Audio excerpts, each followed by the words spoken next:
Okay, folks, last example for us here today, I think. Let me just look. Maybe it's not. Yeah, it's the last example. Okay, example number 5.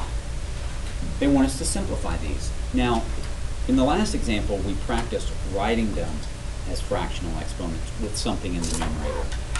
What I'd like for you to do now is I actually want you to separate those fractions into 2 separate exponents. It'll make it easier for us to simplify this, okay?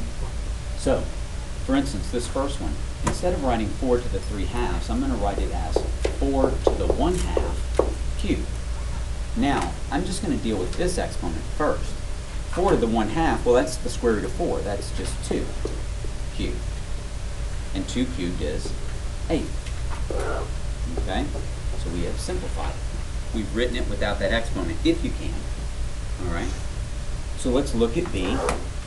B, again, I'm going to separate the exponents out. I've got 32 to the 1/5 to the 4. Okay?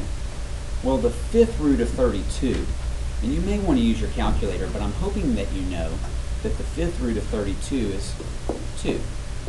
And then that's being raised to the 4th. Well, 2 to the 4th is 16. Now, I'm showing you how to do this. You realize you can also type that into your calculator and it'll spit out 16 for you. Okay?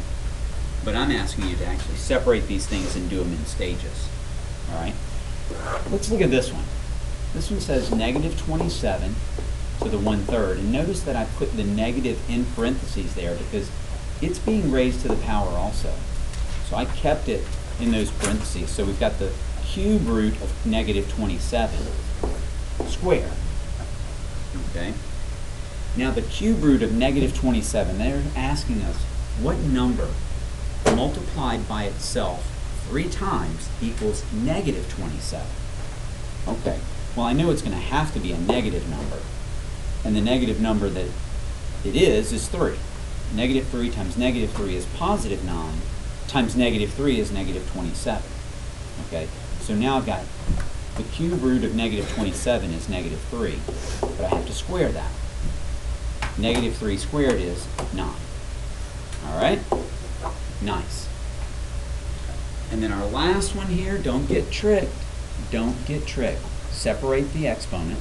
So you're going to get negative 16 to the 1/2 raised to the 5th. And you know, because you're not going to get tricked, that there is no number multiplied by itself that gives us negative 16. This is no real solution.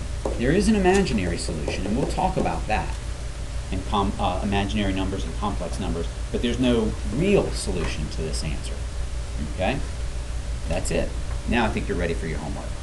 Let me just do one little thing here. I'm just going to make this up. Let's see. What if I said, okay, 4 to the 3n times 4 cubed is equal to 4 to the 5th. Okay? Oh, wait. Yeah, that looks good. All right? Now, if they asked us to solve for n on this one, you'll probably have something like this for your homework. Remember, when I've got like bases, that means I just add their exponents. So on the left side, I'm going to have 4 to the 3n plus 3 is equal to 4 to the 5th. Now, if their bases are the same and they equal each other, we know that their exponents have to also be the same. So I'm actually going to write an equation using the exponents.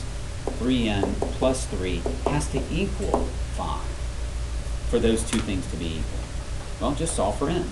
Subtract 3 from both sides. I'm going to get 3n is equal to 2. And then I'm going to divide by 3, and n has to equal 2/3 for those the two expressions to equal each other. All right, you're going to have something like that for your homework too. Okay, just do that in there, a little lanyap, a little something extra for you. All right, great job, guys. You're ready for your homework.